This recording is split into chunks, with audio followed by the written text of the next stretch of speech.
نو مولود کا ختنہ کرانا ضروری ہے؟ ایسے کیوں نہیں ہو سکتا کہ بچے کی مرضی پر چھوڑ دیا جائے کہ جب بڑا ہو تو خود اپنی مرضی سے یہ فیصلہ کرے؟ وہ کہتے ہیں گویا ایسی عمر میں کہ جب وہ ناسمجھی کی عمر میں ہے تو اس کے بارے میں کوئی دوسرے لوگ جو ہیں وہ فیصلہ کرتے ہیں کہ کیا اس کے ساتھ کیا جائے۔ بسم اللہ الرحمن الرحیم۔ اس سوال کو اگر ہم دیکھیں تو اس کے دو پہلو بنتے ہیں۔ ایک یہ کہ بچے کی کس عمر پر میں ختنہ ہونا چاہیے۔ جہاں تک اس کی حد کا تعلق ہے کہ کس وقت کرنا ضروری ہے، تو قرآن کریم میں اور احادیث میں کہیں ایسی اس کی حد مقرر نہیں ہوئی کہ ضرور ہی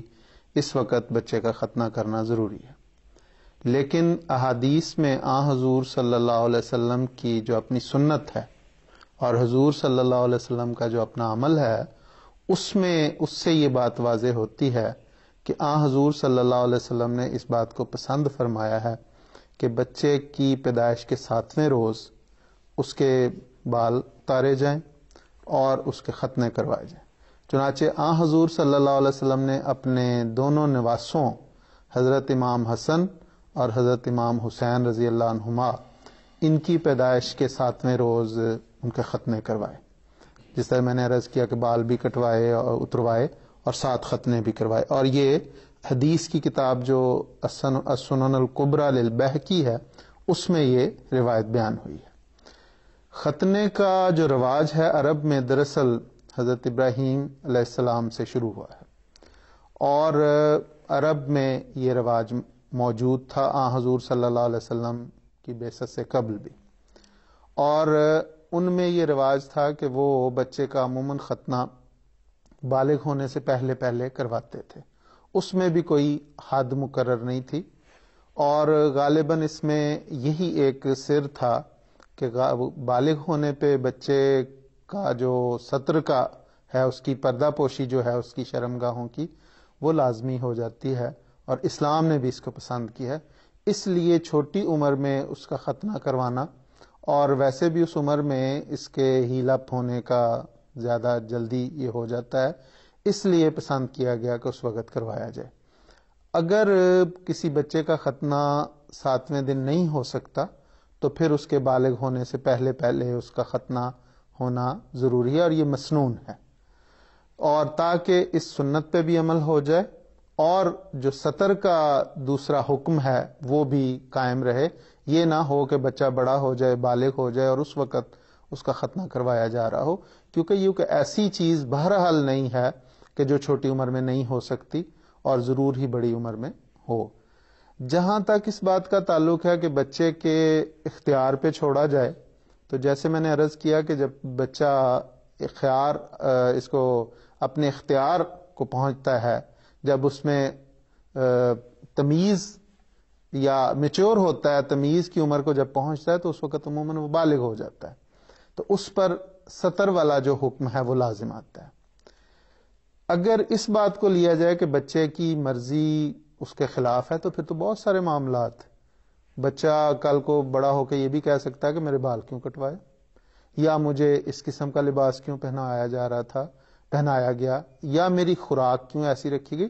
تو اس بات کو اسلام نے قبول نہیں کیا۔ اس کی وجہ یہ ہے کہ اسلام نے یہ پسند کیا ہے کہ بچوں کی تربیت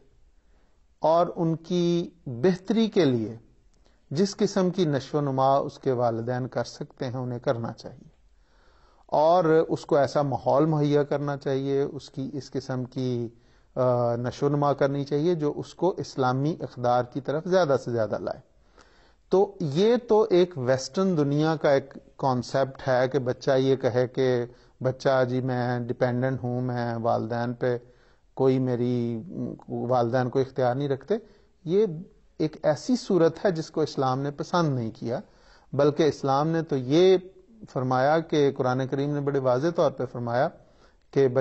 بچے جو ہیں وہ اس قسم کی دعا کریں کہ رب ارحمہما کما ربیانی صغیرا۔ تو یہ اصل میں دونوں اطراف کی طرف توجہ دلائی کہ والدین کا بھی کام ہے کہ بچوں کی تربیت بچپن میں اس رنگ میں کریں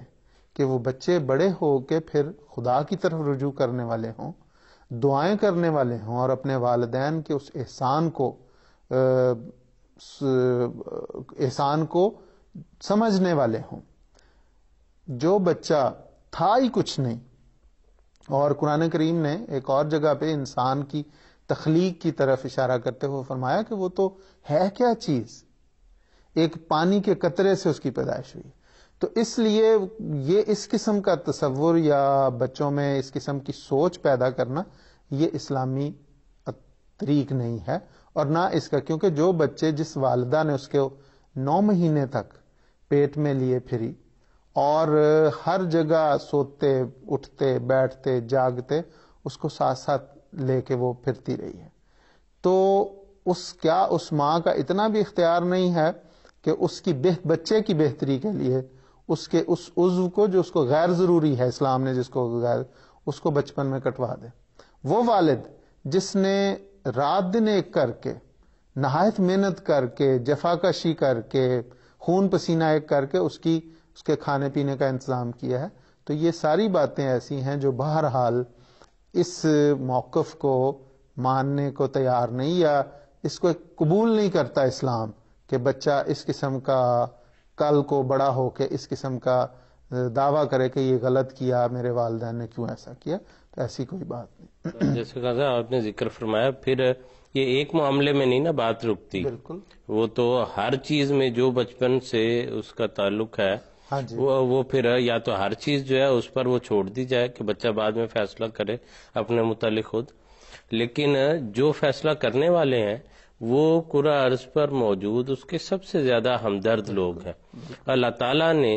وہ خواہ کسی مذہب سے اس کا تعلق ہے، اللہ تعالیٰ نے ان کے دلوں میں یہ محبت ڈال رکھی ہے کہ بچے کی بہتری جو ہے والدہ اور والد سے زیادہ کوئی نہیں چاہتا، بالکل، اس لیے کبھی وہ یہ فیصلہ نہیں کرتے کہ کوئی ایسی بات ہو جس سے بچے کو کوئی نقصان پہنچے، کبھی بھی۔ بالکل۔ تو اس لیے، اور وہ بچہ تو اسے تو پتہ ہی کچھ نہیں نا، وہ تو نہ چل سکتا ہے، نہ سمجھتا ہے، نہ اٹھ بیٹھ سکتا ہے، وہ بستر گیلا کرتا ہے، والدہ سوکھے پہ اسے کر دیتی ہے، اور جو اس نے گیلا کیا ہوتا ہے وہاں پہ خود سوتی ہے وہ، ٹھیک ہے، اس کو اپنے سینے سے لگائے رکھتی ہے، اپنے کیا اسے جگر کا خون پلاتی ہے، اسے اپنا دودھ پلا کے اسے بڑا کرتی ہے۔ تو پھر یہ چیزیں کیا ایسے شخصیت جو اس کے لیے اتنا کچھ کر رہے ہیں اس کو یہ بھی اختیار نہیں؟ تو جیسے آپ نے کہا کہ کل کو یہ پھر یہاں نہیں رکتی، کہاں؟ تو پھر والدین کیوں نہ کہیں کہ بھئی ہم تمہیں پیدا کر کے پھینک دیں، پھر خود ہی تم بڑے ہو۔ بلکہ بچہ جب بیمار ہوتا ہے تو اس کو کڑوی دوائی زبردستی پلائی جاتی ہے، ویکسینیشن زبردستی دی جاتی ہے، اور وہ ٹیکہ کروانے پر تیار نہیں ہوتا، لیکن اس کو زبردستی کیا جاتا ہے۔ کل کو پھر جیسے خان صاحب نے بیان کیا، وہ بھی اس بات پہ بھی اعتراض کرے گا کہ کیوں مجھے ویکسین لگائی گئی تھی۔ مجھے تو یہ پسند نہیں ہے کہ مجھے کوئی ایسی سوئی چبوئی جائے، بعض لوگوں کو بچپن میں تکلیف دی ہے۔ ہاں، تو اس لیے خام خواہ کی جو ہے نا منہ شگافیاں ہیں کہ، اور جو ہے بلا وجہ روشن خیالی کے نام پر جو ہے اس طرح کی بحثیں اٹھانا، یہ غیر ضروری بحث ہیں، بالکل صحیح بات ہے۔ مگر نا اب تو یہ صرف اسلام کی حد تک یا اسلام کے کسی محض حکم کی بنا تک نہیں ہے اس کی بات۔ ہم پہلے بات کر چکے ہیں کہ اس کا میڈیکلی، سائنٹیفکلی اس کا فائدہ جو ہے وہ ساری دنیا میں مسلمہ ہے، اس لیے ڈاکٹر جو ہیں وہ لوگوں کو یہ مشورہ دیتے ہیں، یہ نصیحت کرتے ہیں کہ بچے کا ختنہ کروانا چاہیے، کیونکہ اس کی صحت کے لیے یہ اچھا ہوتا ہے، اس کو انفیکشن وغیرہ سے محفوظ رکھنے کے لیے۔